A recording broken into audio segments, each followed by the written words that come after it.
Yeah, I guess so. Oh yeah, I see it. Oh, the Trying to be smooth fancy. jazz. Ladies and gentlemen, let's make sure that I have this thing public. Why don't we do that? We'll be chatting for 20 minutes. Hey everybody, welcome to the Daily Hi-Fi Show. Tonight, I am your host, Ron from NRD, New Record Day. Glad to have you guys on board. And for the show tonight, I've got these hoodlums here, starting with top right, Michael, Youthman. What's going on, guys? We've got bottom left there, we got Chana, Techno Dad. That's right. Hello. That's right. I'm dying, dude. What? All I said was 2 words. Come on. I know it. Uh-huh. I'm gonna wonder what kind of call-in this thing is, man. She knows, With that background music. I know, man. I know. Sounds like that late night, call me. We deliver Taco Bell too. That's right. And then last but not least, ladies and gentlemen, the man himself, the legend, He is in the house. Joe from Joe and Tell. What's up? This music run, man, it's feeling like that. Hey, what happened to the music? It was feeling like Oh, you blonde girls, you want a little black vibe? girls, purple girls. I love it. Be like, that's what it's feeling like right there. You guys like What's up? you guys like old school like R&B and soul? I love this kind of Yeah. music. I just play this all day. I love it. That's what I listen to. All right. Well, guys, this is it, the Daily Hi-Fi Show, and just to kind of get you guys caught up to speed, since I haven't done this on my channel for a while, what this is my homies here hanging out with me for the evening, hanging out with you guys for the evening, and we're here to help, right? And so essentially what we would ask of you guys is to engage with questions, throw questions our way, and we also have a phone number here, which is 818-237-3030. And that number works. That's not going to Pizza Hut. So you can give us a buzz and Joey, my man, will pick up the phone and you'll be live chatting with us and we can just answer any questions that you have. So yeah, how are you guys doing? How's your week in hi-fi? Why don't we start with Mike? What's your week like been in hi-fi here?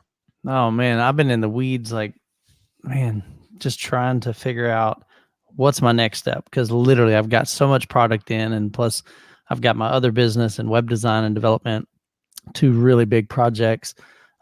Just literally trying to go, okay, run from this project to that project. So just got some new theater seats in today from Valencia, so I'll be getting those on the channel here in the next probably couple weeks. And man, it's just one thing after another, man. New seats. I'm jealous. Yeah. Nice. Had a place to put some seats. Yeah. I think I'm getting they want to send me 3 more models. So it'll be quite a few. They actually made I went to their website a few months ago and they've got some really cool new designs. So Yeah. So they've got the Valencia console. So it's basically like my front seats instead of the Oxford console. So they made a version of Valencia, which is a step up from the Oxford. So, but it's got a console in the center. So yeah, man. So it's just running, dude. But just having a blast, bro. Having a blast. Looking at never mind. I'll share that later. Chana, what do you got going on this week, man? This week I'm trying to wrap up my review on the Martin Logans. Why do you want to say that, man? I gotta get mine done too. No. The ESLs, not not the motion series. Yeah. The other ones. He's got the fancy ones. They are, and I'm like, I don't want to like plug these things. Yeah. Move them out of the way, but there's plenty of new clips in house that I've never heard before. I've seen in pictures, and I think something about ELAC. I think I got an ELAC delivery the other day. So. Hey, did you guys see Joey's Instagram picture of his like room with all those boxes? Like, what life is like being. Oh my goodness. Speaker reviewer, yeah. I think it was under all the boxes. Like, where did Joey go? Where did he go? You know what that's like, just a bunch of boxes. And the funny Oh, thing is, nice. let's say you have a pile of boxes, like, oh man, this is a lot, right? When you open it up, it doubles up, right? Because you take the product out, Yep. so now you have double the space Oh Dude, yeah. That's hilarious. taken up. So it's I'm kind of looking at it now. hilarious. I just finished my review of the ELAC debut reference speakers. I like them a lot. Have all my Yeah. notes here that I can put away. I don't need The these magic anymore. is back. The magic is back. I liked that one. That's done. Yeah, I saw a question in the comment asking if I heard the drop THX Pandas headphones, and I did. That's what I went over to Brent Butterworth's house to check out Okay. for a written review. So I got a chance to check those out. Yeah. Okay. Yeah. Do You, tell Ron? what? Do tell what? Oh, Did you dig them? you know, he didn't even tell me what they were. Right? He's like, check these out, and they don't really have any labels on them. So I asked him afterwards, hey, what are these? And then he told me. And then Yeah. I went online. I saw like everybody's reviewing them, right? Like Hmm. they're like the new hotness. So I didn't give them like the greatest review. I didn't think they Okay. were bad, but they first thing was they felt heavy. And Okay. that's not something I love if it's supposed to be like for portable use. So that's my first impression was like, man, these are heavy. Like these have a ridiculous battery life, and they do. But I have some PSB. What are they?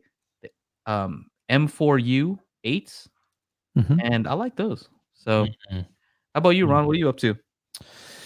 Yeah. So editing for Tuesday Tech Talks for tomorrow, and then I will be headed to Texas. Actually, at the end of the week, it'll be the very first time that I get to meet Danny Ritchie in person, which is pretty cool. So I'm gonna be hanging out with him and my brother. And then I'm pushing myself to finish another review before I go, and that review would be the NADM 10. So I'm pushing to get that out before I leave. So super excited for that one. Before you leave, where are you going? You Texas. said Texas. Oh, Yeehaw. Yeehaw! yep. Yeah. So we leave Thursday, and I think we're there through Sunday. So yeah, looking forward to it. It'll be a fun trip. Is it Nice, cold man. over there, Ron? I have no idea Where you're at. where I'm at. We have a cold front that just came in. Actually, You got that sweater on. I'm like, Nice. it would be cold over there. dude, my wife, she's like no heater, nothing. So Hmm. I think she's trying to freeze me out. I don't know what her deal is. It's kind of warm down here in Florida. Oh, it's Yeah. like Planning 18 degrees outside right now. 18. Freaking I'm cold, yeah. I'm planning Are you- to go to Minnesota, like I told you guys, over the weekend, for some family stuff. Yeah. And we checked the weather and said a low of 4. Oh What? man. Yeah. Here I am. Single digits. I was about to say, yeah, it's 61 over here, guys. It's pretty chilly. Like these candles are keeping me warm over here. That's funny, dude. You get that type of weather, Chana? Like 4 single digit weather? Yeah, it was single digits earlier today. It was like 8 degrees.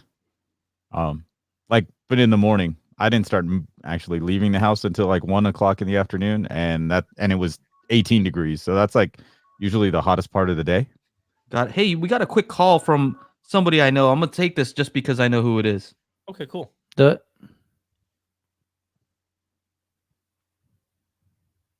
We got him on. Hello. Hello. There's also Did some Joey freeze? questions. That's what Yeah. I'm saying. Joey's completely frozen. I got cut out. Oh, happened? I can see your video is frozen, bro. I'm frozen? You're Yeah. frozen. Oh, There you go. it was refreshing. There we go. Oh, There I you don't know go. what's going You're on. back. All right. Internet. That was weird. Internet stuff. Is somebody on the air or what? Yeah, I am. Oh, there here. you I go. was There waiting you for go. you to get that There There we you go. go. It's all your fault. Yeah. It's your fault. You broke the internet, man. Yeah, it Who's is. calling? All right. Yeah, You're I on. know. I know. What's going on, buddy? What's your name? Where you from? What's going on? I had the option earlier this last week to trade out my Heresy 3s and my own Walshes for a pair of clipsless Scalas, like the original ones. And I had everything measured out in my living room and everything, and Yeah. it just didn't fit. It just didn't work out. A little big, aren't they? Mm. Yeah, I was so sad. I see all your videos of them and stuff, and I was so excited to do this, and I measured them out, and they literally just don't fit in my living room. I was so sad. Did you get a chance to check them out in your Yeah. space though? No, I listened to them. They're at a store, actually. I listened to them there, and they sound absolutely crazy. They're good. Nice. But so they had the original they just ones didn't fit back here. right? Yeah, they had the original ones. They were in mint condition too. Apparently, the guy bought them like in the '90s, and then put them in his basement and didn't use them at all. He threw blankets over them and didn't use them because he had kids or something. Wow. So yeah, I'm a bit sad, but I thought I'd just throw that out there because Youthman's got all those awesome clips, and I'm so jealous. Thanks, man. That's awesome. They've been a blast. I had somebody ask me I think it was earlier today. They emailed me and they said, "Hey, I've got a chance to buy a pair. And should I?" And I'm like, "Well, yeah, I mean, that's a no-brainer, but they were just asking, since I've reviewed a ton of things, have I ever considered other speakers? And of course I have. They just happen to work really well in my setup. It's hard for me to have like tower speakers behind my screen when they're sitting on a riser that's 3 feet up in the air. So a real tall tower isn't going to work, real good in my setup. Yeah. So, maybe something with an MTM, kind of like a woofer, a tweeter, and a woofer, that would work really well back there. Short speakers would work. Something like, the M&Ks that Chana reviewed a while back, something like that. It's just got a real small, kind of lower profile where the tweeter or the horn is. So cool, man. I hate that it didn't work out for you. Yeah, I'm a little bit disappointed, but I'm glad I got to hear them. That was absolutely fantastic. So you said you already sold the Heresy 3s? No, I've got the Heresy 3s, and I love them. But they were willing to trade those and Ohm Walshes that I've got for the Scalas. Okay, Scala's cool. So FYI, this is the guy who helped us out, Chana, at the show. Remember, he was helping us out in the room. Oh yeah. We flew him in from New York. Yeah, that was me. Yeah. Oh, what's up, dude? How you doing? It's good. Man. So I saw that you sent me a picture that you have the debut reference, right? Or was that somewhere else? I was listening to them at a store. Those are fantastic. All right, cool. So I'm glad you think so as well, because you're pretty critical. Yeah, I was actually there with one of my friends who had never been. He had never been to my house. He had never heard any good speakers before, and he listened to those. And he was like, "Yo, I think I need a new pair of speakers. Are these good?" And we were there for like a half an hour. And when we left, I was like, "If you're spending $600, like I can't imagine what else I'd buy." They're very good. Yeah, man. Well, it's good to have you on here. Hopefully, we'll have a show and we can get some budget audiophile guys in there. Heck yeah. He's also a moderator over there at Budget Audiophile with me. Yeah. Awesome. Well, thanks for the call, man. Cool, man. Yeah. All right. Thanks for chatting. I enjoyed the show. Good talk, man. And also, I want to just give him a quick shout out. He's just started doing. I think he did your first YouTube review video of some Bowers and Wilkins speakers. Go ahead and plug that. I did. What's your channel, bro? Hey, Ron, put it up on the Poly Reviews. Poly Reviews. Just search for Poly Reviews. Poly. P-O-L-L-Y? Yep, because my name's P-O-L-Y. P-O-L-Y. Gotcha. Yeah, Poly Reviews. I'll make a comment. I'll say hello in the chat. So you see who I am. There you go, man. All right. Well, we'll talk to you in a bit. Yep. Yeah, you too. See ya. Awesome. Take care, man. Bye. Hey, this is a good time. So one of the things that we try to do here with the Daily Hi-Fi Show is if there's specific questions that are common that we field, that we get, we want to be able to answer those questions, and that way it's out there for everybody to hear our answers to those questions. But at the same time, there might be questions that that we come up with that we're thinking about, and this is just a perfect segue of a question that I have always wanted to ask Youthman. What's up, man? I'm gonna go ahead and show it on the banner. What do you love so much about the Scalas? Very cool. That's a good question. Yeah. So, all right. So kind of going back to my story of the Scalas, I've owned a ton of clips over the years. and I've owned some of the heritage speakers, like the older Forte 2s. I had some Chorus 2s, and some people don't even really consider those true heritage. They're looking at the K horns, the La Scalas, and that sort of thing, and the Cornwalls. But there was a guy that popped up local, and he had them listed. I think he had a pair listed for maybe like $800. Now that's a good price for the La Scalas. Typically, they're going to sell for about $1,200 each. Yeah. I'm sorry, for a pair. Sometimes even more, $1,500. I've seen them go up as high as $2,000 for the original La Scalas. Of course, the newer La Scalas, they're way on up. They're like $6,000 a piece, so it's pretty expensive. So I bought them literally just out of curiosity. I'd heard them one other time, was blown away with it. The guy I think he had an IB setup, basically like an infinite baffle, to where he was using, I think, his attic as the back end of the subwoofer enclosure.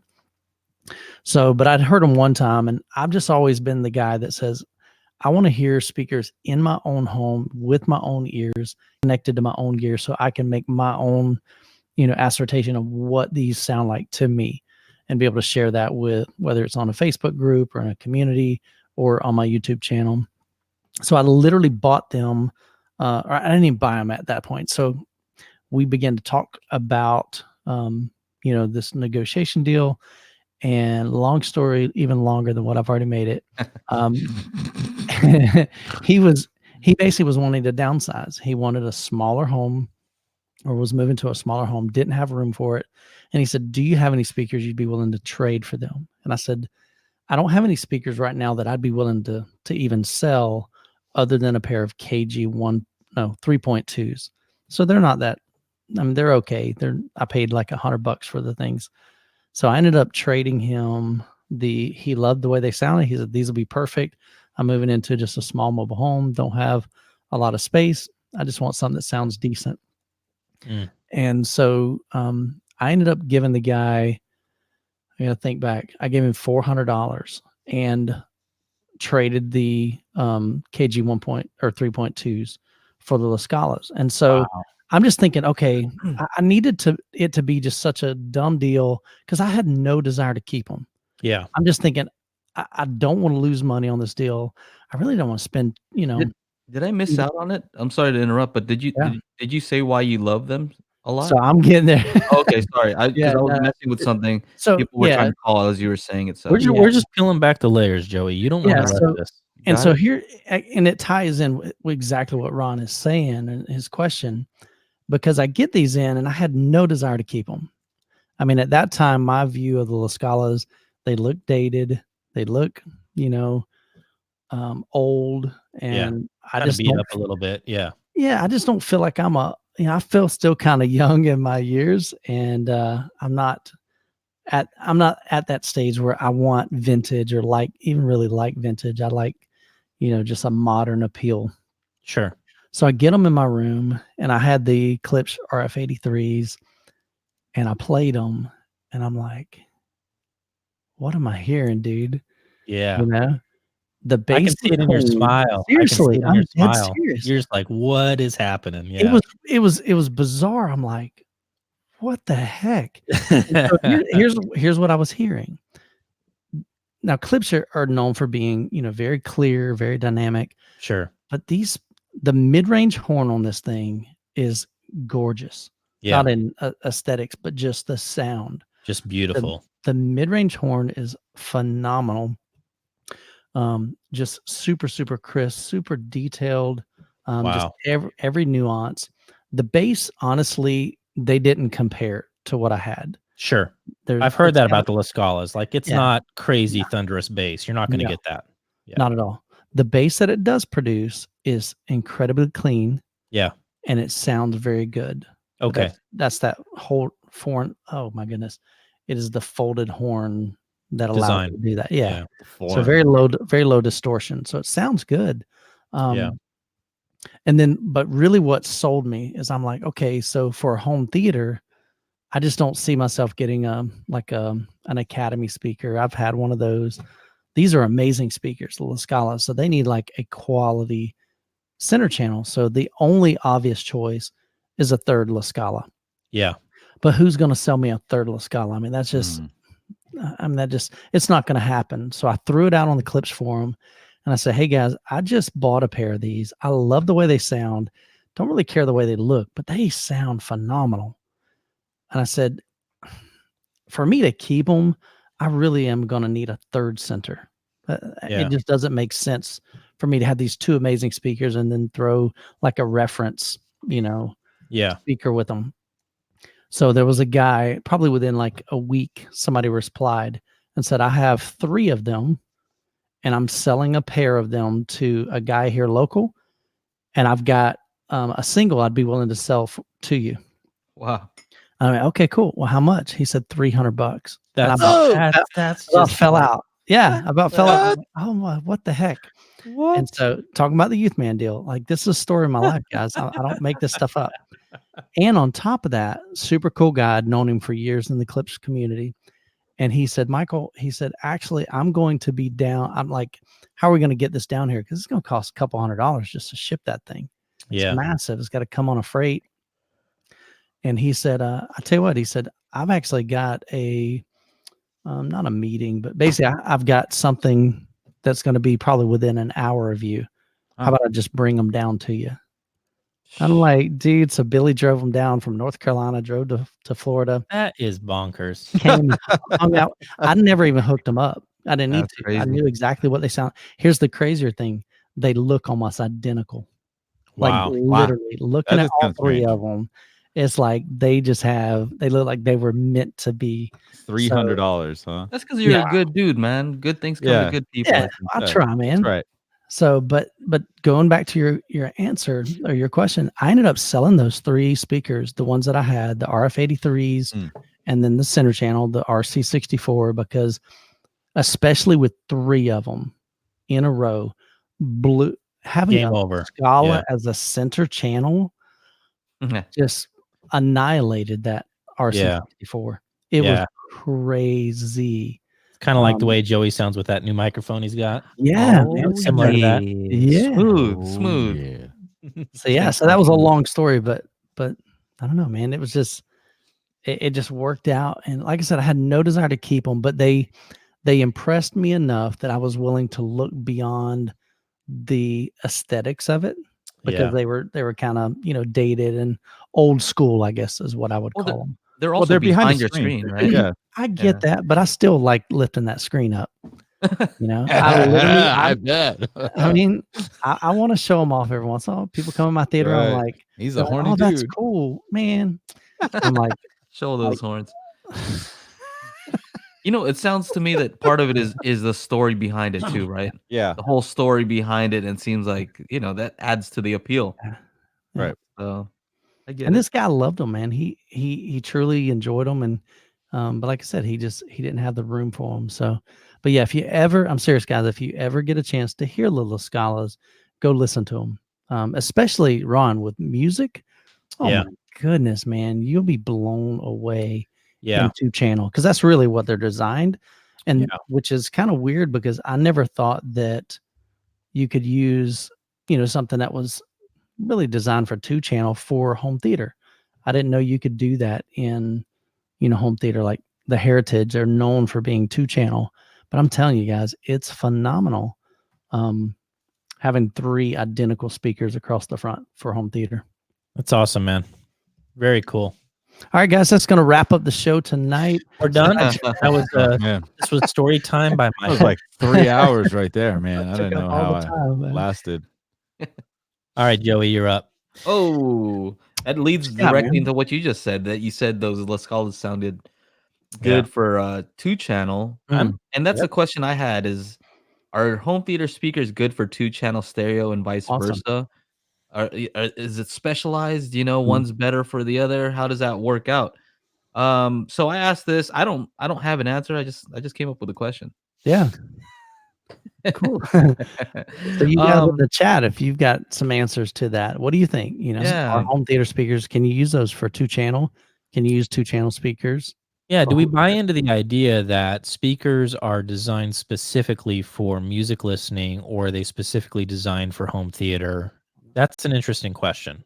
You know, I think Chana, you'd have a good answer for that because you have had like those M&Ks that look like they don't look like they're made for 2 channel at all. They look like they're Right. specifically for a theater, not even like a home theater as much as like for a An legit actual theater. theater. Yeah.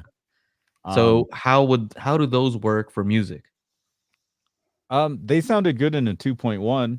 I mean, they're gonna sound good. And when I had them, they were just set up for like regular TV listening. And man, some of those like TV show soundtracks are just booming. I'm like, oh gosh, like what's happening? And then it gets all quiet for the like dialogue or whatever. Um, I think they were a little overkill for everyday speakers because I had 9 tweeters staring at me. So if you're just having like, and that was just TV watching where everything's coming in through direct TV. It's like 5.1, right? AC3. Yeah.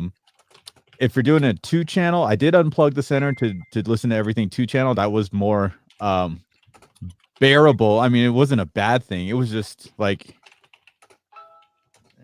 somebody put in the chat here, garbage in, garbage out. When you watch TV and like listen to like music, those things are totally different. And then when you get into movies, that's also different. So from my perspective, having the right tool for the job is definitely a good thing. I think you can definitely use home audio speakers for home theater, but I think maybe there are times when you cannot use a home theater speaker or not cannot, you can use it, but your experience won't be as good for 2-channel listening on some of those dedicated theater speakers. Yeah, it's interesting, man. I'll jump in here. So I would say, I'm thinking about like I'm going to talk specifically about subwoofers. I don't think that as much as I love them, my H-frame open baffle subwoofers, if I drag those over to Chana's house or Youthman's house and we get him set up in his home theater, I think that if we were to be playing back all these movies, they would probably not be all that impressive. They're not going to do some of the things that some of these big boy subs with ports can do. They don't have that crazy extension and that impact, right? That impact. Yeah, thank you. So I would say that more so than just regular speakers. I could see where subs for sure. I think that there are subs that are going to do better in a home theater environment than they would in a music playing environment.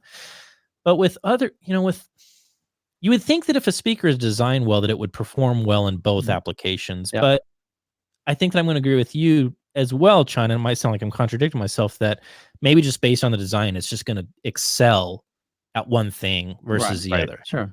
Like it'll work, but some's going to excel. Yeah. Like those M&K specifically, their frequency response is 75. That's as low as it goes because they just know like it's going to be used with the subwoofer. Sure. Whereas you can have some bookshelf speakers like the Demand D11s that actually went pretty low and just running at 2-channel full range. I was pleasantly surprised. Those bookshelves handled the bass in a good way because the bass was, way below that. But they had a nice natural roll off and nothing sounded like there wasn't any toughing, obviously, because there's no port on those, but there's no bottoming out. There's no nasty, kind of situations when the big bass would hit. I don't. I just had to hear that again. Mike, what's that all about? So, all right. So it sounds to me that home theater is meant to play louder. Is that safe to say? Like at certain, like maybe peak volume, like louder peaks. So typically home theater, you want to have it, I think it's 75 to like, what is it? Peaks of 105. Yeah. 105 or 110. Like that's kind of like where the range is to, that's what they call kind of reference. Yeah. The THX reference is like, I think it's 80 for like regular stuff and then peaks of 105. Yeah. Somewhere around there. Do you go past 105, Michael? Be honest. Yes. Never. I've never. Okay. Yes. He's in the 124 decibel club. Honestly, like for normal listening level, I don't like crank it. I'm on my receiver or on the pre-pro. I'm usually at about -20, maybe -15.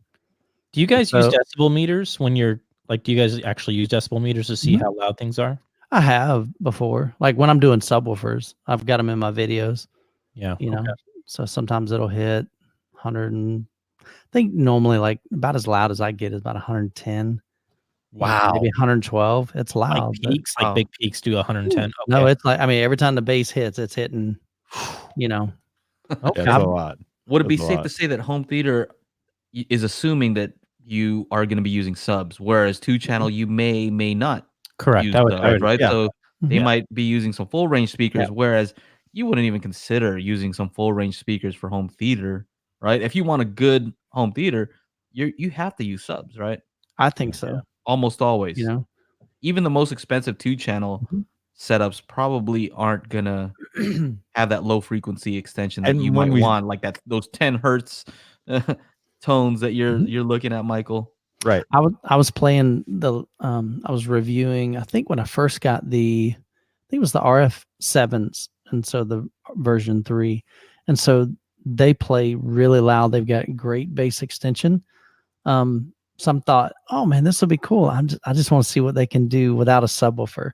And so I ran them full range. I don't remember what I was listening to, but there was a point it didn't sound good. I was like, ooh, Wow. okay, Yeah. now I see why you really need to hand off those lower frequencies to a subwoofer, because that's what they're designed to do. Right. Right, right. Let the tower, some guys, they get hung up on, if I set a crossover, if I set my mains to small, I'm not getting what I paid for. I paid for big speakers. I paid for, these big woofers, and now they're not being utilized. And that's just not true.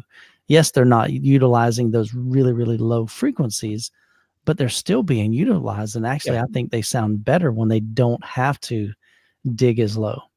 I guess the reason why I came up with this question was on my speaker leaderboard, I was trying to figure out where to place these debut reference speakers, Yeah. and I had to figure out if they were above or below the SVS Ultra bookshelves, Mm-hmm. which are $1,000 bucks. They're more expensive, right? Right. Sure. And for me, it was more about the fact that I like to listen to a lot of 2-channel stuff, Mm-hmm. and for 2-channel, these had more bass, whereas the SVS, I think, would excel more in that home theater scenario, and that makes sense. I think SVS, I think about more of a home theater brand with their subs, and even when they do demos, a lot of times, at shows, it's they're demoing, movies and stuff like that. So that's just to kind of qualify where I place these, which I Mhm. place these above the ultras, just because that's my personal preference, right? I Yeah. tend to listen to a lot of 2-channel music, and I appreciate a speaker that can hit a little bit lower. So anyway, that's it. That's Eat cool, a man. nugget now. That's cool. David Stevens says he likes to play his at 130 dB in his room. No, man, not for me. That's crazy loud. That's a little tough. Yeah. That's loud, dude. I mean, Just be real careful, guys. I mean, I love bass. I love loud music, but please be careful, man. this is attached to my pants, and they are Earplugs. earplugs in a little metal case. Yeah. Nice. Be And these are careful, for guys. all of my live music events. Yeah. I wear earplugs. Yeah. Hey, Chana, now that you got the floor here, bro, what speaker should I buy first? Well, that's a question I get asked a lot of the time. So it would depend on your budget. And a lot of people, I made a video about this years ago, and I see a lot of people still saying the center channel, buy the center channel first. I'm like, why would you on earth would you do that? I would say go with your left and right, and then figure out if you're piecemealing your speakers and don't have enough money, right? If the budget is tight, figure out if you're going to go with a bookshelf and satellite or subwoofer, or satellites and subwoofer versus a pair of towers. Okay. That's what I'd say go first with, and then from there, What would you buy next? Then I'd fill out the front stage with center channel. Like if you went towers, maybe you can go with the center channel instead of a subwoofer, because towers you can probably get the 30, 40 hertz, and then get the subwoofer after. Or if you're going bookshelves, get yourself a subwoofer, then a center channel. And that's I would try to fill out the front stage because it's also easier. There's no wiring speakers around the room. having to get approval, Mhm. from whoever you're living with, Yeah.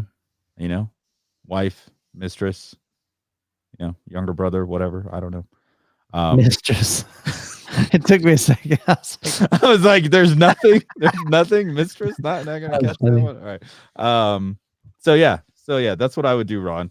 I would make, go with the front, left and right, and then fill out the Mhm. front stage if you're trying to achieve more clarity. Maybe if you watch a lot of TV, you don't need the surround sound.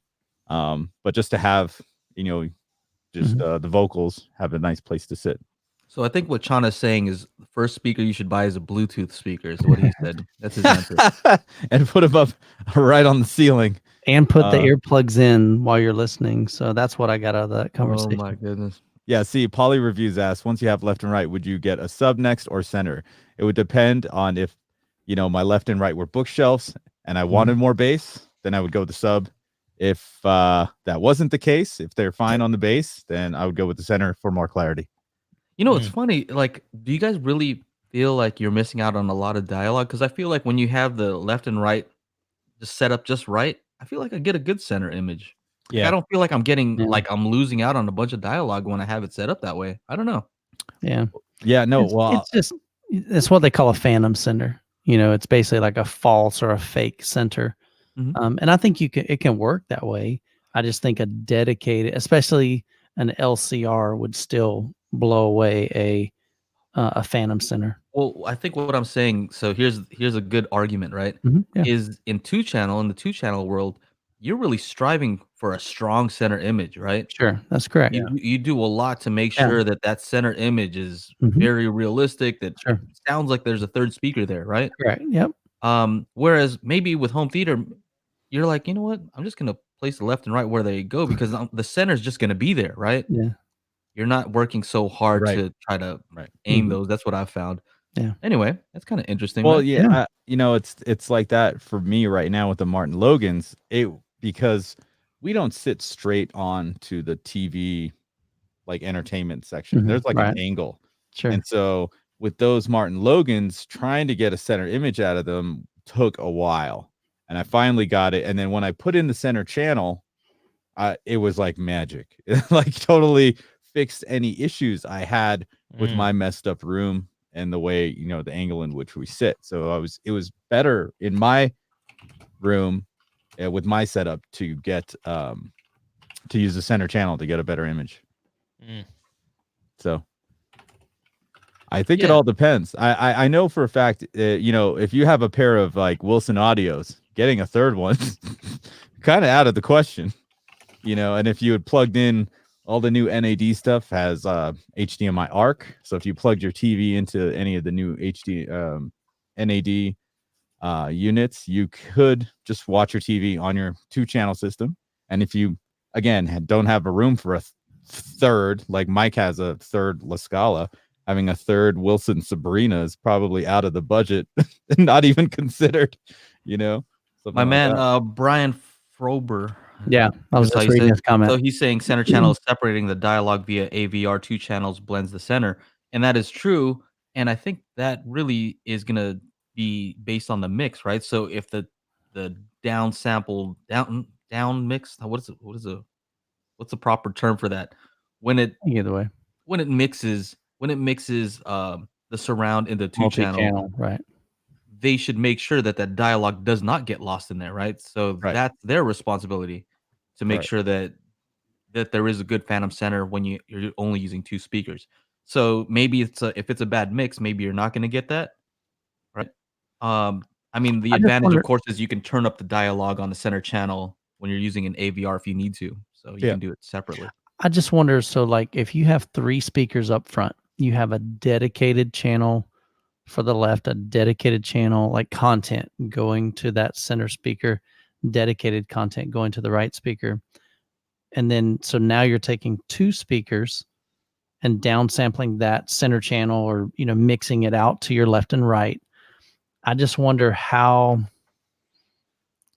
believable that is. You know what I'm saying? I mean, yes, you're hearing it from the center, but is it accurate? are you here? You know what I'm saying? Because Well, with 3 separate speakers, it's actually a little trick. You know, what's funny is whenever I send out music to my mastering engineer, and he'll listen to it, and he said, "Hey, is there any way you can take the vocal out of the center Mhm. because the kick and the snare need room They're to breathe." competing. Right. Yeah, they're Mhm. competing. So what I did is this little trick is I doubled the vocal track, Mhm. I pan one hard left, pan one hard right, and when you sit in the center, it sounds like it's coming from the center. So Interesting. Okay. there's a lot of like mixing tricks that'll trick your brain into thinking things are coming from different directions when it can be Mhm. different setup like the one I just described. Sure. I guess Some home theater sorcery. Awesome. Yeah. let me provide an extreme example then. Let's say if you had a whole like if you had speakers all around you, right? Like touching each other, like a Mhm. circle of speakers all around you. Is that going to sound more realistic than a properly set up 2-channel Yeah. setup? Keeping in mind that we have 2 ears, right? Right. Yeah. I don't think so. But again, Yeah. I was just wondering, how sound engineers specifically send content to each channel, you know. Yeah. So good I thought. mean, the most realistic to me still, as far as spatial Mhm. awareness of sounds, is still binaural audio. Still sounds more realistic than any Mm. multi-channel Yeah. Atmos or anything like that. Still, Let's not get binaural into is the still the amount best. of And that's just ASMR he 2. watches. Tisk, tisk, tisk. Oh goodness. We might have a call in here pretty soon. It looks like Well, I have them. I have these. I actually muted the call-ins because they were coming in pretty crazy, and They're I wanted to hammering. make sure to answer any of the questions that In we the had, chat. Okay, and then sure. we can jump into that. okay. Well, then let's do knock it. mine out, and we'll start taking some calls. Oh, that's right. You had a question. What you got, Ron? Ron? Let's hear it. I want to see what you guys think too. Okay.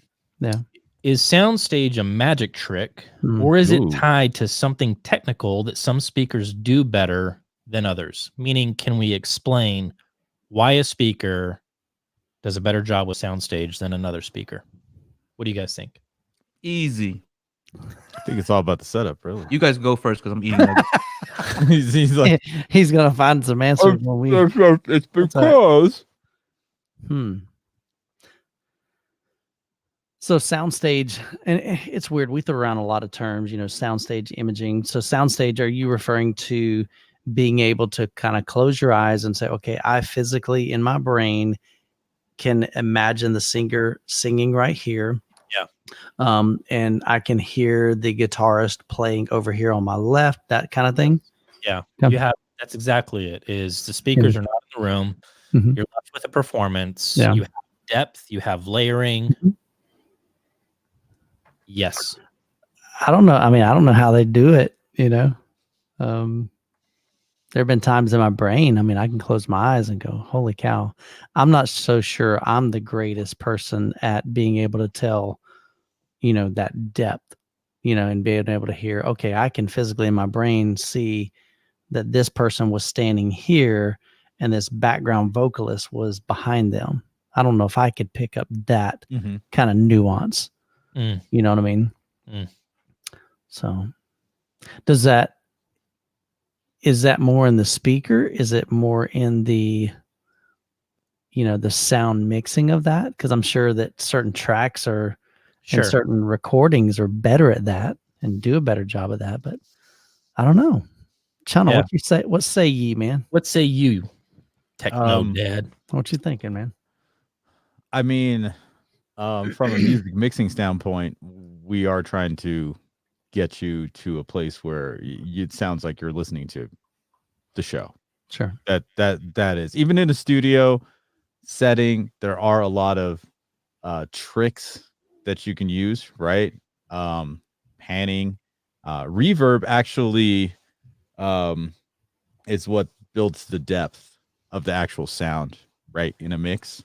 Mhm. So I would always run 3 reverbs. I do a short reverb, right? Reverb meaning the little bit of echo after some sort of transient noise, whether it was like this, right? Quick reverb, right? Boom, perfect. Perfect example. It's something quick. Vocals are going to be medium to long, and any kind of piano, keys, keyboards, synthesizers, whatever, are going to have a hall reverb, which is going to be a really, really long reverb tail. And so like all the drums would be using the short reverb, the vocal would be using the middle reverb, and middle meaning depth wise. And then the long reverb will be for bigger instruments, strings, those that kind of have that kind of patty kind of sound. And so the engineers will make sure to use those three things to add the depth, right? And then as far as the left and right and the spatialness of it, of like, guitar's coming from right there, bass is coming from right there. A lot of the times what they'll do is they'll pan certain instruments because they all come in mono, right? Guitar is a mono signal, bass is a mono signal, vocal is a mono signal. They could do panning things to make sure that it fills up your 180 degrees, you know, and the more the mixing engineer does that on your end, when you're hearing it, the better it all is, you know. And if you have speakers that, I think it's more of a setup. If the speakers are set up like pulled forward into the room, like Ron says, right in front of your couch or your sit, you know, right in front of your chair, the best place for them, 10 feet off the ground. You can touch them, right? Yeah. Yes. I think it's more of setup than it is speakers. I know Joe's setup of those little micas were phenomenal in that little room, but and they were way away from the wall and everything, man. Right, and it was like 3 feet away from the wall. Yeah, and you could still see the bass port firing. It's like moving the little curtain behind you. Yeah. David Stevens, I see that you're trying to say something. We're not accepting calls yet. We will in a second. So I know you want to jump in. Over there. Yeah, hang tight, guys. Just hang tight. We appreciate your patience. We'll open up the lines here in just a minute. So that's what I think. This is a very advanced question you have here, Ron. This is this is not 101. You're asking this is like a 301. Yeah, you're asking some advanced like stuff collegiate here. level here, man. This is incredible. Yeah, I don't NRD. Well, it's good I'm here then. Yeah. So now that we got these clowns answers, let's hear it from Joe. So I think Chana, I agree. It's part of it is how it's recorded, right? So if it's not recorded so that stuff sounds like it's going, really far to the left or to the right, if it's recorded in mono, it doesn't matter what you're going to do with those speakers, right? Yeah. So that's part of it. You were also referring to some tricks like reverb that makes it sound like the room is bigger than it actually is because it's tricking you into thinking that. So is it a magic trick, right? Magic trick meaning it's partially yes, right? Partially yes. So perceiving anything in 3D, even visually, is a magic trick because you're seeing it with two eyes, and then your brain is calculating the difference between what each one sees, and then it produces a three-dimensional image, right? A lot of it is in your brain, and same thing with your hearing is you're hearing something from the right and then from the left, and then it's calculating the difference of how long it's taking to get from one ear to the other, right? Yeah. And that's what's determining how far something actually is. So yeah, a lot of it is a brain thing. Is that a magic trick? I don't know. That's up to you to decide whether that's a magic trick or not. Now, when it comes to home theater versus 2-channel, I think it's just two different approaches to it. So home theater's approach is let's just as many speakers as possible will allow us to help you pinpoint where something's supposed to be, right? If it's supposed to be above you, all right, we'll just put it on that we'll just put it up there. Yeah. And the more speakers you have, the more defined that can be.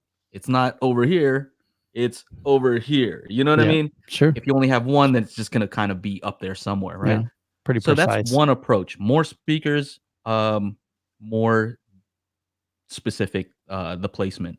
Now, 2-channel is a little bit different because 2-channel is relying only on two speakers.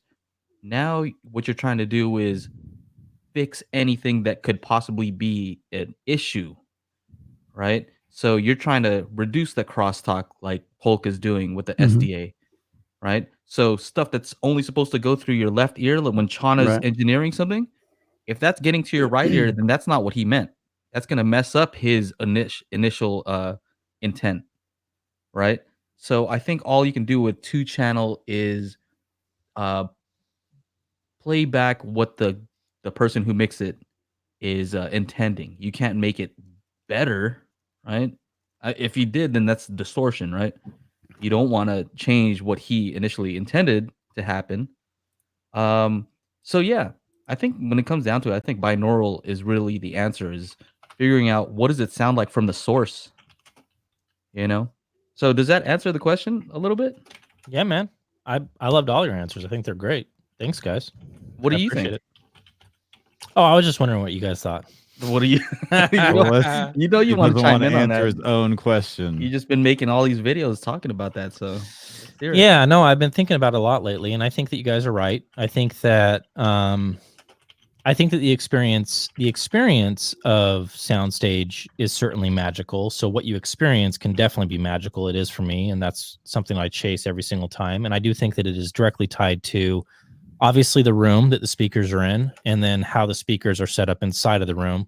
But what I've been thinking about lately, that, and I don't know if I'm right here, but I'm wondering if there is something tied to, we hear about off-axis response, and we hear about horizontal left and right off-axis response and how well a speaker can kind of spread its wings. But then you don't hear a whole lot about vertical off-axis.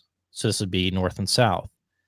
And I've been wondering and thinking if it might be somehow also tied to that, meaning can we actually see, grab a sample, a bunch of speakers, and if a speaker is better at horizontal off-axis to where things don't crap out, north and south as well, vertical, does that speaker in the same position as speaker B, does it seem to have a more believable soundstage because it's able to reach further than the other speaker can, is what I've been thinking about. And I don't know. Yeah, I think that's so tricky though, because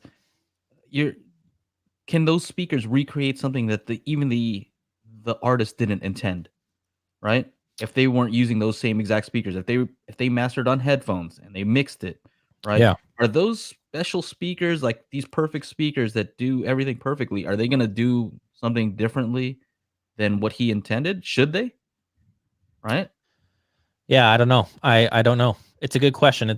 This is something I've been thinking about lately. So I don't have the answer, and it's why I wanted to ask. I was looking for dialogue, and you guys nailed it. So yeah, it's a good question. Cool. Good All right. conversation. Hey, who's in here in the chat who really wants to get in here? He's gonna David tell us something Stevens. here. Let's go. We're not afraid. I turned off do not disturb. Call in right now. Let's do it. Call in. He's about to tell us something right David's now. got a lot of comments, a lot of questions.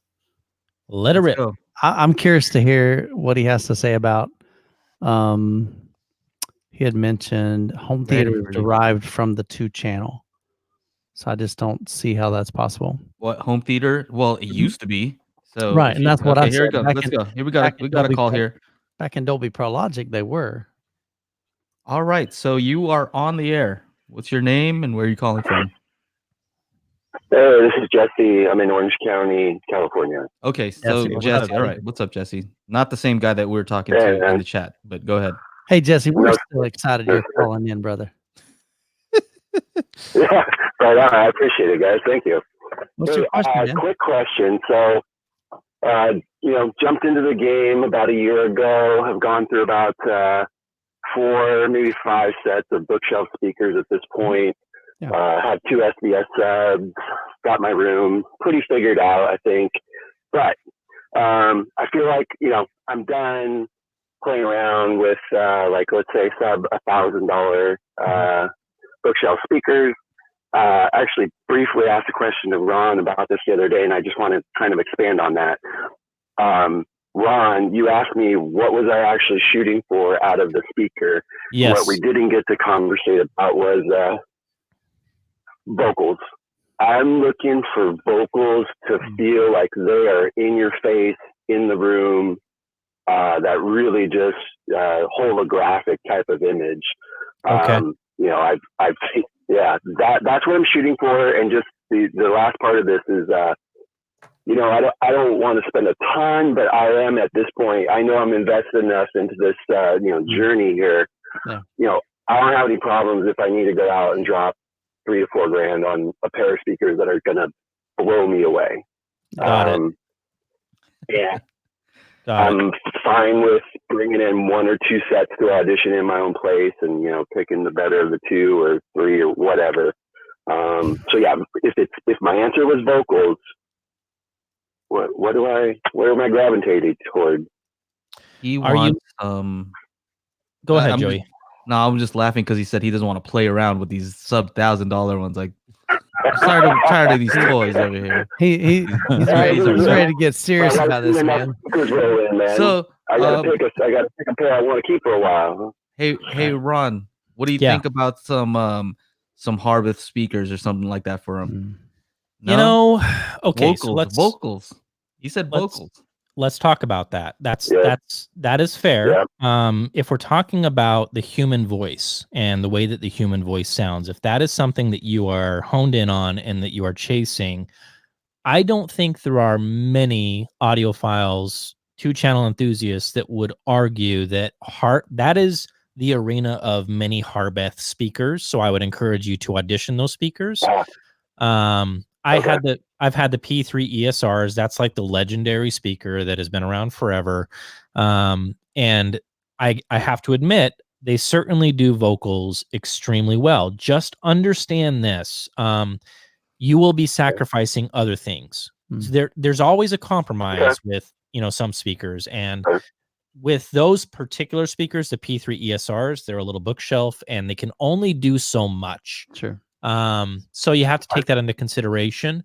I gotta be honest with you, bro. I think with the speakers that I've been recently listening to, a speaker that does that holographic center image that is just like reach out and grab, the Adantes. And if you can grab a pair of those right now, bro, it's time, because they're being clearanced out. They're a phenomenal loudspeaker. So that would be one that I would grabbed a pair maybe a month or 2 ago. I saw they dropped. I think I saw a pair for like $1,400-$1,500. I was like, just get them and see what they do. And somehow I talked myself out of it. Dude, they do that, and they're a more capable speaker than like the P3 ESR, meaning that they're going to reach much further up, and that's technically they're going to reach higher. The P3 ESR drops off like a rock, like at 15K, and the Adantes go out to like 30K, something like that, and they're going to have more substantial bass. So, okay. I only recommended those just because you said vocals, like you kept saying vocals, and I listened to some. I think it's just about their philosophy. So I listened to some. Who was it? Falcon Acoustics, LS35As. Yep. And so they're based off the same kind of design, right? The British Monitor, yeah. And yeah. And the whole idea, the whole concept behind it is, with the BBC, they were able to have artists there to compare how the speaker sounded to the actual person. They'll be like, all right, come back over here. All right, that's how it sounds. I can hear you. That's how it sounds. All right, go back over there on the mic. Okay, cool. It sounds the same on these speakers. We did a good job, right? And their focus, their whole philosophy is, if you get the vocals sounding right, because that's what we're used to, right? It's kind of like one of those memory things. We know if a human voice sounds correct or not, right? A flute, I don't know if that's the right way it's supposed to sound, but I know what voice is supposed to sound like. I'm very sensitive to that. It's kind of like with vision, you have memory colors, like skin tone is off, right? Or if grass is off, or the sky is not the right type of blue. These are colors you're very familiar with. And so with voice, I think that's what they're really focused on getting. And with those LS35As that I heard, they did something very different with vocals, where it sounded like the cabinet itself was an instrument. So imagine how on a guitar you hear the wood, like, ooh, right? The wood is actually resonance. Yeah, right. It's kind of doing that. It's almost like when I'm talking, there's some sound coming off of my chest area, right? Not just from my mouth.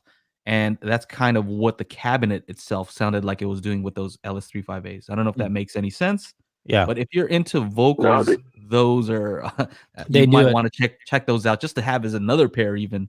Jesse, do you ever make it out to the shows? Is that an option for you to make it out to the shows? Like the audio shows? I didn't get tuned in. I didn't realize there were shows that passed right through my path here in, Irvine, Orange County area, LA, whatever, Long Beach. I didn't realize that until very late this past year. I think it was actually when you guys headed off to Rocky Mountain Audio Fest, which that's now on my list because I love going out to Colorado anyways. So I think I missed like the show that was like last summer. Yeah. I think there's one that I looked on the calendar. I actually remembered to look it up recently. So I think there's a show in Long Beach. I want to say in June. Yeah, it's called The Show. Is it The Show? Okay. Yeah, the The home Show, entertainment yeah. show. Yeah. Mm-hmm. Yeah, I mean, I figured since it's local, I can get to Long Beach in 20, 30 minutes. I figured, well, why not? Absolutely. To check out kind of a first experience. And The reason I mention it is, and I think the guys are going to agree with me, it's hard to figure out how a speaker is going to sound at the shows in every category. That is difficult, but I think in terms of just what you're seeking and what you're looking for, I do believe you could go room to room and figure out, at least create a checklist Roughly, of sure. This one does kinda vocals digging this, really yeah. well. Yeah. Mhm. I One think more so. thing I want to say before you go is you talk about vocals, but you also talked about a very realistic center image and soundstage. It sounds like you want the most Holographic. realistic, and I would say those Polk SDAs. L800s Mhm. with SDA, that might be yeah, they're big. Yeah, I heard him talk about it, man. 6,000 a pair. Yeah. Yeah. They're on up there. Yeah. So a little bit more. I have one set of floor standards I've had, and for some reason, just in my current situation, just kind of the aesthetics of the bookshelves, and I've made the investment into a couple of SDS subs, so I feel like I kind of want to try to stay bookshelves right now. Okay, but I got you. Polk will bring those out in a bookshelf, maybe next year or whatever. We've been trying. I want that too. Jesse, thanks for calling in, bro. Thank you. All right, I appreciate you guys. Thank you, and keep it up. All right, thank you, buddy. Take care. Good night. All right, take care. Bye. All right, guys. Saying, let David in. Come on, David. All right, nobody else call in except David. Let's go. Is that who we want in here? Is that I'm trying to look at the names here. There's a lot of names here. David Stevens. David Stevens. I like his last name, man. This is your this is your chance. Nobody else call in except David Stevens. And now it's like quiet. Hey, Scott, yes, I have tried the Adantes with a single Iger, and I hate to break it to you. The Adantes need more. They do. So you got to get two. Sorry, bro. All right. It looks like through the chat over here. I'm looking through our missed calls during this last call, and there's this number that looks like it called in about 10 times. Over and over. I'm assuming that's him. He's calling. He's calling. All right, now here we go. All right, I'm ready. Calling. All right. There. Did I see something? Where is it? Calling in. Well, I'm ready. I'm ready here. We're just waiting. It's cracking me up, man. I'm excited to hear what he has to say. Yeah, I'm curious. I mean, the good thing is that we all have different opinions. We all have different knowledge and different experiences. And if you're afraid to listen and hear somebody out, then, I think that's just real shallow-minded and almost arrogant. You know what I mean? And so absolutely, man, call in. We'd love to hear from you. I also love to argue. You do. You gotta. What, Joey? What Joey's a little bully. There it is. I see a number here. Answer. Hello. All right, you are on the air, and Chana, you're muted for some reason. I don't know why. Oh, there we go. How's it going? I can't hear him at all. Is this David? Hold on. Is that better? Can you hear me now? Yeah. There you go. There you go. What's up? All right, this phone's crap. Nice to meet you all. How's it going? What's up? We discussed so much. It's really funny. I built amps for Rockford Fosgate by hand back in the 80s. Yeah. I met David Hafler and Jim Fosgate. By the way, he designed surround sound. Mm-hmm. We were talking about Hafler. Did? Well, so there was three guys. Okay. The first thing was called Hafler Pseudoquad. Mm-hmm. They called it Dynaquad. Yep, I'm all about Dynaquad. I know what that is. Yes. Okay. Jim Fosgate did the same thing, but did it in the op amps in the preamp stage. Okay. Okay. He just disconnected, he floated the ground and did it in the preamp. Okay. And it's called Dolby Surround. Jim Fosgate designed all that. Okay. I do it with just 2-channel stereo. The new stuff with all the delay and all the echoes, you'd be amazed what you heard if you took all that away and did it with just a true signal. Okay. Where you all are talking about how they come up with the center channel, I gave Ron a piece of paper that was David Hafler's original notes, and it shows how to do it. And it's amazing. Is it? Y'all got to try it. Y'all got to try it. Can you tell us in like the elevator pitch? You know what I mean? If I met you in an elevator, how would you describe how he did the center channel? Because are you saying it's not just a sum of left and right and then left minus right? All right. What you do is in the back of the room, you take the right speaker positive and take to the back of the room, and you take the left speaker positive, take it to the back of the room, and you tie a speaker between those two wires. All right? Mm-hmm. Anything that's played left channel does not play in the back of the room. Anything that's right channel does not play in the back of the room. Only things that are equal in front shows up in the rear. Mm-hmm. And by the way, it comes out of phase in the rear. Mm-hmm. Okay? The best way is to put 2 speakers in the back of the room in series, and between those 2 speakers, run a wire back up front and tie it to the case of the amplifier. I know that sounds crazy, but I gave Dave the drawing. On that wire that goes front to back, you tie a speaker on that, and it's just the opposite of what's in the rear of the room. And that's where you get your center channel. I sent all these drawings to him on Messenger. Y'all got to see this. It's amazing. All right. I'm just now pulling that up. Yeah.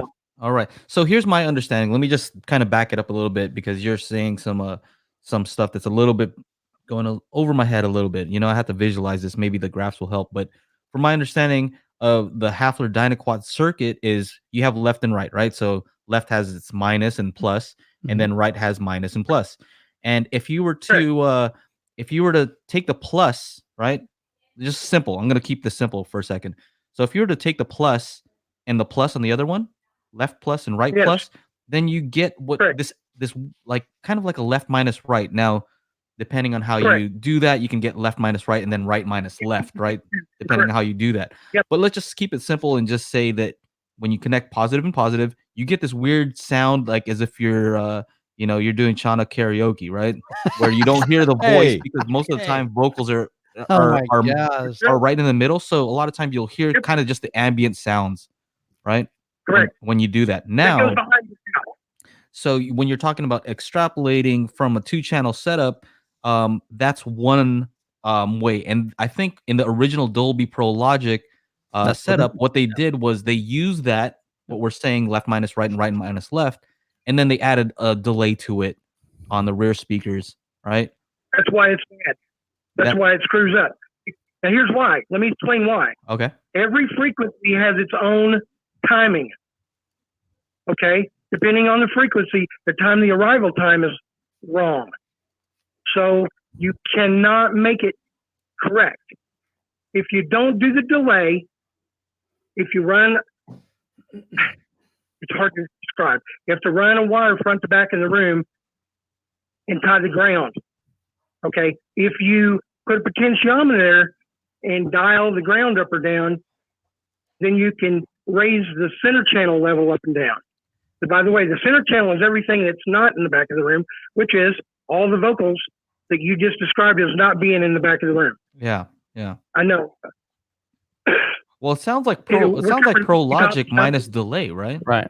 So how do you get beyond 5.1 though with that? You don't get discrete. There's no That's way. I think that's probably and impossible, I guess right? that was my point, is that now we've got to the point to where we're using basically objects as opposed, and there's, dedicated channels. You've got 5.1, 7.1. Now, when you add in Atmos, that's like a whole different thing. You cannot physically do that with 2 channels. So, what's his name again? David. David. Did you ever have a website or a forum post about all this? Because I remember hearing something about this before. Ever? Well, the thing, yeah. Well, I haven't really discussed it with a lot of people because everybody's into this new thinking. Here's the problem with all the channels: the distance between all the speakers are all different in everybody's room. Correct. The distance from your ear is all different. Correct. The distance from the speaker backwards to all the back walls are all different. Correct. So your arrival times are all wrong when they come back. You can't fix it. Yeah. If you do it with the original signal and it echoes off your actual room you're in, then it all comes back correct and it fixes all the problems. You can't do it synthetically with delay. It doesn't work. So I've tried it all. I've put it back like I did 30 years ago. I was amazed. So I could play music or movies with the same setup, and it works. So here's a question. So here's a question. In trouble. It's a marketing team to sell stuff, guys. No, it's okay. I mean, here's a question for you though, right? Because you wanted to talk about this. So my question is this: what if I have some speakers in the rear that are 20 feet away? Like way further than they should be. What if the left rear one is 20 feet away and then the right one is 5 feet away? Then what happens in this scenario? Because you're not adapting for any distance, so you're not using delays. So what happens in that scenario? You can't do it. The room has to be correct. It has to be set up right.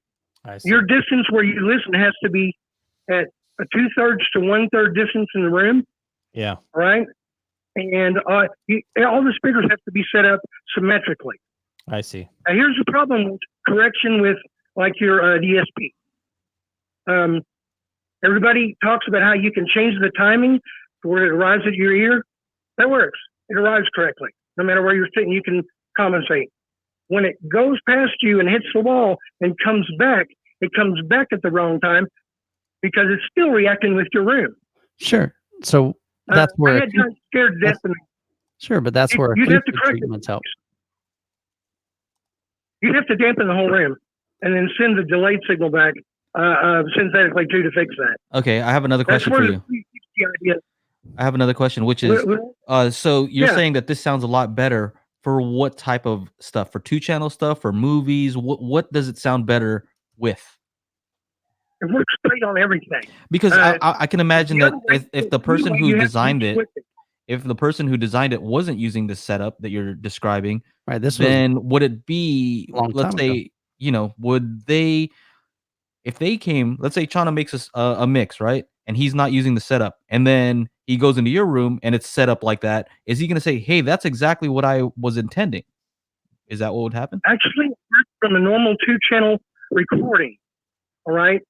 Here's the deal about the stereo thing. When they set up originally and put mics across the stage, they measure the distance left and right and have the distance from the walls and the back wall all at the 2/3, 1/3 rule. Right? So no matter where you're sitting in the audience, your arrival time from each one coming to your 2 ears gives you the illusion that you're in that spot in the room. All right. Okay. All right. It almost sounds really like I would love to see. I'd love to see those graphs, Ron. I don't know if you have those, but you can actually put those up. Almost sounds just because it's interesting. It's very interesting. Like different thought processes. I mean, I've been doing a Hafler setup since I was 12, right? Yeah. When I had I had an Iowa stereo, and I couldn't afford Pro Logic, or I don't even know if the Pro Logic was out when I was 12. But I would do the plus and plus, and I'd put like some speakers behind me. So, I'm familiar with that, with the Hafler setup. And that's actually, here's something interesting that you might find interesting, is they're actually kind of using that in those Polk SDAs. But instead of using those as surrounds, they're actually using it to cancel out the sound. The sound that's coming out, going to the other ear. Correct. So it's interesting. The outside speakers on the SDAs are doing this. I love the use of like simple means and physical methods to fix audio better. issues, Agree. so that's why I'm interested. I truly am. And then, yeah, Ron, can you pull those up? I'm trying right now. My computer is crawling. I'm trying. Okay, no worries. Well, we'll try to pull those up. I appreciate you calling in, and then just email us more info. And we can. I'm gonna explore this a little bit more, and I'll play around with it. I used to do that Fine, sort of guys. stuff with a car too, right? In my car setup, I used to do that sort of stuff. All Try to right, hang figure tight, You out. have to be guys. careful. Yeah, The car amps are different. yeah, I worked at Gate, and they invert one of the channels, so yeah. that way it doesn't work. Well, you have to have common it- ground in order for that to work. A lot of times too, No, right? no amps do. Right. No amps do anymore. So that way, the positive and the negative are tied together. So we have your image up on the screen here. So diagram 1 is typical stereo setup, right? Wired normally. Yeah. Diagram 2 is 2 speakers wired for mono with a passive surround. Okay. Hold I on, can't 2 see it. speakers. It's on my phone. Yeah, no So worries. I'm going off of memory. Diagram 2 speakers wired for mono passive sound. It looks like how I would wire the rear speakers by themselves, right? Correct. So You this notice one, that they're facing together on diagram 2. Positive and negative tied together in the middle. Dynaquad with a 2 speakers with a Dynaquad resistor showing in 3. So it looks like the same where you have plus That's a and minus, plus you in the back, take and then you dominant. have a resistor. Yeah, you can dial it in, and it makes them more true stereo or more reverb. You get the mix that you want. All right. And then number four is how you pull the snare channel. That's how, and this is exactly how they do it now. Matter of fact, they do it in the preamp, and they do it with processor. And I mean, I know it's amazing what you can do with a processor. All right. Well, hey, we appreciate it, man. we have to take other calls here also, Yeah. but we'll look into this. Nice to meet you all. Yeah, it's Thank good you. talking, and I'll have to run this through our resident expert Gene at Audioholics to see what those diagrams actually mean. All right. Thank you. Hey, take care. Have a great night. Thanks for calling All right. in. I have another person in the chat that says Carlos Govea. I think he commented on my video on the ELAC debut reference, and I think he said that he was disappointed in my review, and I responded that I was disappointed that he was disappointed. So he says here, "Hey Joe, no offense, but I guess I was expecting more from the references." Maybe he means the speakers themselves. Like maybe Yeah, that's what I'm thinking. to Yeah, be, maybe like, it's the sound of the speaker, like- not your review. Yeah, I wasn't sure what. I mean, is it? I was disappointed in your review, but I think he was talking about this. Wow. Flux Throwing capacitor. jabs tonight, man. Woo. Here comes Yeah. mutton chops. Hold on, we got another call here. Let's You go. let him host, and he just starts throwing blows. All right, you are on the air. What's up? Yeah, Oh, you got to turn off you got to turn us off in the background because we hear ourselves. I did. Cool. I just did. Cool. There you go. Yeah, I'm actually calling from southwestern Virginia. And your last caller kind of cranked me up because I'm an old guy, okay? And I don't know if you guys remember quadraphonics. Yeah. Uh-huh. Oh yeah. Yeah. Back in the day. Well, that's what this guy was talking about is what this sounded like. When I was in the military, we used to take. I had Sherwin Vegas, and my roommate had JBLs. Yep. And we used to take my Sherwin Vegas, move them to the back of the room, and the setup that this guy was describing was actually what I think we used to do. So you'd end up with literally 4 like quadra surround sound, and speaker was independent. What came out of each speaker was independent of every other speaker, but you had to put it in a square.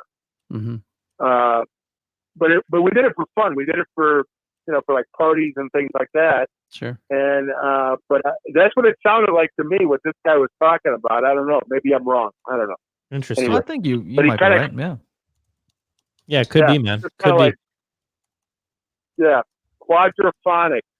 I mean, they used to make recordings specifically to be played in the stuff, and then it kind of like died out in the 70s, which is what I'm talking about. Back in the 70s. I've seen some of those old Marantz quadraphonic Marantz amps and stuff like that. I see those around. Yeah. Yeah. Right. Yeah. Awesome, man. So anyway. All right. Well, cool. Thanks for the call, man. We appreciate it. All righty. Have a good one. Take care. Good one. Yeah, I know that Michael was in college when quadraphonic came out, so he probably can talk about kind of before my time, man. I mean, I know the term, and man, I was born in 75, so all right. A little bit before my time, man. I grew up in the 90s, man. I was Parties with rap, drugs. hip I hop. have to do my math. 75. All right. So I'll have to do a Frequency Friday on what that guy's recommending and see what we can dig up. That'd be kind of fun to do. Mess around with it. Do some research, man. Yeah. Well, cool. I think we're good, right? Yeah. We made some good time. I'm sure there are going to be a bunch of people who try to call in after we're done, but I think we're done. Mm-hmm. Yeah. Yeah, we can close. Hey, Ron, do me a favor and take away that call in with your questions banner. I know. I'm gonna go ahead and put on Do Not Disturb here. There you go. I can forward all of them to Ron too. That's another option. Should I do that? Let me give you Chana's number real quick. And we can... Oh, 24/7. Always there for you. It's good stuff. Well, take us away. All right, guys. Ladies and gentlemen, Daily Hi-Fi Show. Really do appreciate y'all. Thanks for hanging out with us tonight. Oh, yeah. A little bedtime music before you lay your head down on your pillow. Let's stop. Every Monday we try to do this, guys. And so what every happened, Monday, man? I was ready to go to sleep, man. You got to we got to ease into this, Michael. We got to ease into this. So every Monday, subscribe to all of our channels and be on the lookout for the Daily Hi-Fi Show. And you guys have a great night. Go get your bubble bath ready.